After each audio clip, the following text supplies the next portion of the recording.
إلى شاعرنا زين العابدين العقيلي، وحياك الله زيوني. أهلا وسهلا بك. سمعت عندك قصيدة هجاء تهجو من؟ أهجو من أجبرني على كتابة هذه القصيدة. أقول له جيتك والخيول تهز حدرها القاع، تطربق على سماعك خلتك ترجف، يا كاغد ورق وشورطك وياي، وانا بنار الحمم تستشهد وتحلف، جرحك تدري بيدي بكيف خلى ينام، لو قعده ولجمه واشرب وش ينزف، اعرفك وافتهم كل قصدك ومعناك، ومن عندي اكذبك لو قلت تعرف، شات انت غشيم تلاوي شف الذيب، شات انت غشيم تلاوي شف الذيب، تقدر تحمي روحك من يجيك يهف، يا المالك وزن يا الأخف من الريش، أفرنك مثل ما أريد من نعصف، يا المالك وزن يا الأخف من الريش، أفرنك مثل ما أريد من نعصف، مثل الصاعقة وانزل عليك بغيظ، إذا طق المحيط المايه خلي يجف، أنا زلزال جيتك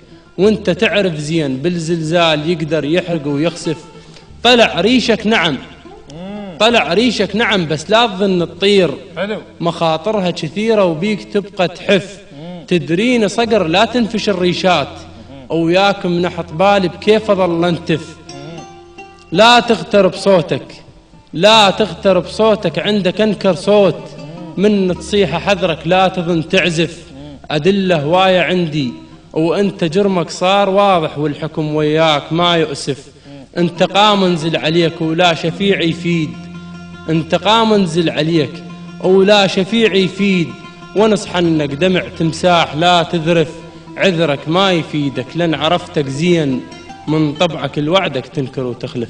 حلو. من طبعك الوعدك تنكر وتخلف. حلو يعني ليش جارحك؟ والله هي القصيدة هي تحاكي، هي تقرأ نفسها، هي تحاكي نفسها. يعني هو أكثر الهجاء ما يجي إلا عن جرح يعني. إلا عن جرح. وبهذه القصيدة أتصور شديت جرحي.